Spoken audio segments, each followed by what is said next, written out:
آج میں اپنی اس میں سب پوائنٹس ہیں جو منشور میں موجود ہیں، لیکن چونکہ آپ انشاءاللہ وقت نکال کے مجھے امید ہے. خدا حافظ اچھا جی. انکل، خدا حافظ جی. سوری جی، میرے احمد آباد میں جلسہ ہے تو آئی ہیو ٹو لیو.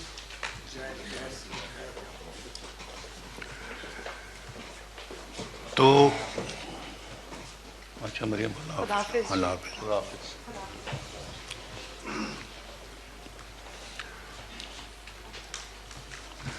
تو میں عرض یہ کر رہا تھا کہ اس میں منشور موجود ہے، لیکن آپ پڑھنے لکھنے والے لوگ ہیں، مجھے امید ہے کہ آپ منشور پڑھیں گے.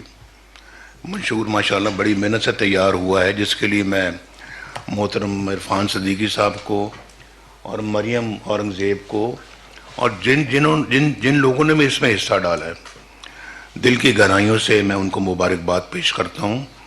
اور بہت محنت کے ساتھ یہ منشور بنایا گیا ہے، پھر لکھا گیا ہے اور پرنٹ کیا گیا ہے. اس کو آپ ضرور پڑھیں، اور ہمارا پورا ارادہ ہے کہ اگر حکومت میں آنے کا اللہ تعالیٰ نے ہمیں موقع دیا تو اس پہ عمل پوری طرح سے کریں گے انشاءاللہ.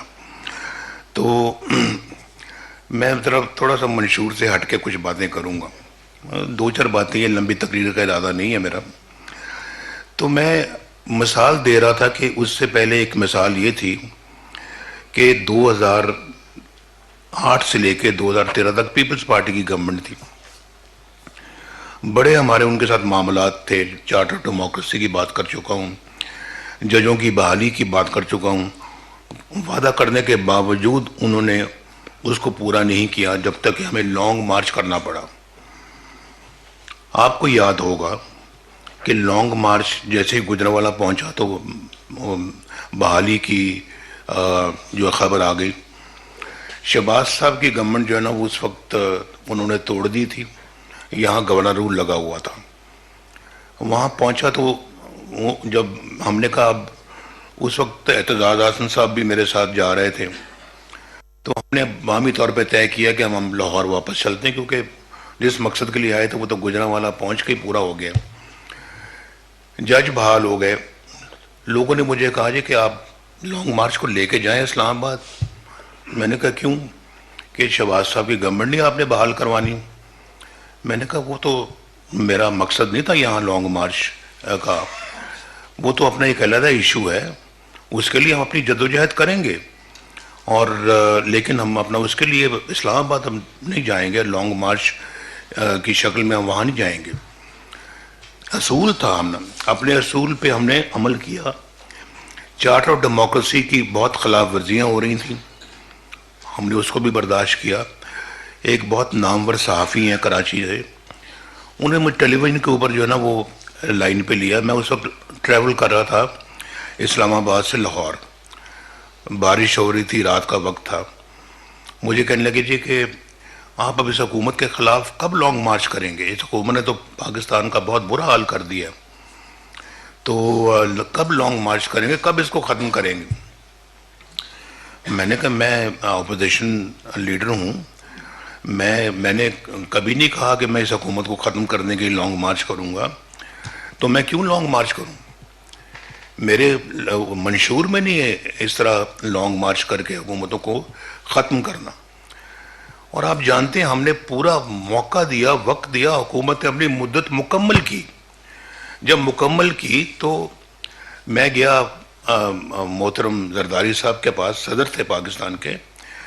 میں نے کہا آپ کے 6 مہینے اور ہیں، آپ ہمارے صدر ہیں زرداری صاحب، ہم الیکشن ہو گئے، ہم جیت گئے ہیں، تو میں جناب آپ صدر ہیں، ہم آپ کی اسی طرح سے عزت کریں گے جیسے ایک ہیڈ آف دا اسٹیٹ کی عزت کی جاتی ہے. ہم نے ایک اچھی روایت ڈالی.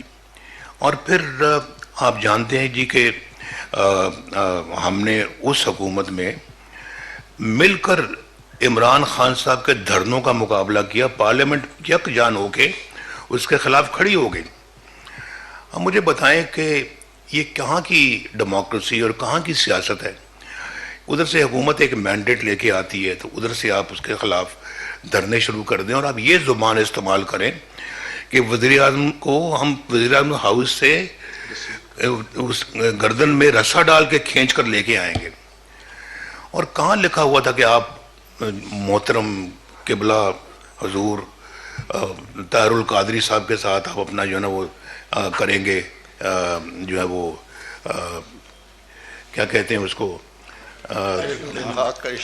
اشتراک کریں گے, گٹھ جوڑ کریں گے, اشتراک کریں گے, اور ان کے ساتھ آپ اپنا جو ہے وہ لانگ مارچ کریں گے.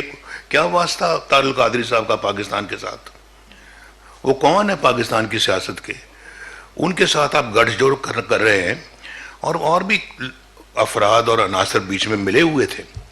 ابھی گورنمنٹ بنتی ہے, الیکشن ہوتے ہیں, آپ 35 فنکشنوں کی بات کرتے ہیں. وہ سپریم کورٹ کے چیف جسٹس جو کہ بہترین چیف جسٹس تھے, میں دل سے ان کی بہت عزت کرتا ہوں, انہوں نے ناصر الملک, اور انہوں نے یہ فیصلہ سنایا کہ کوئی 35 فنکشن والی بات نہیں ہے, کچھ نہیں ہے, سب الیکشن فیئر ہوئے ہیں.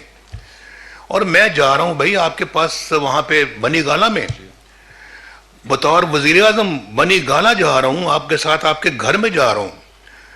میں یہ بھی کہہ سکتا ہوں کہ میں نہیں آتا, آپ آئیں. میں تو پاکستان کی خاطر گیا تھا ان کے پاس کہ بیٹھیں آپ بات کریں, کیا آپ چاہتے کیا ہیں؟ کچھ بھی نہیں چاہتے. بعد میں پتہ لگا جی کہ سڑک بنی گالا سے بنا دیں آپ, اسلام آباد سے بنی گالا تک. ہم نے بنا دی سڑک وہ. تو اگر یہی بات تھی تو پہلے کہہ دیتے, اور ہم پہلے کام یہ کر دیتے. اتنا انتظار کروانے کی ہمیں بھی اور خود بھی انتظار کرنے کی کیا ضرورت تھی؟ تو مجھے بھی بلانے کی کیا ضرورت تھی؟ یہ کام پہلے ہی ہو سکتا تھا. بہرحال میں کہنا یہ چاہتا ہوں کہ یہ کہاں, یہ ابھی شہباز صاحب کہہ رہے تھے نا کہ عمل کرنا چاہیے. عمل تو دور کی بات ہے بھائی, کچھ لوگوں کے پاس تو منشور ہی نہیں ہے.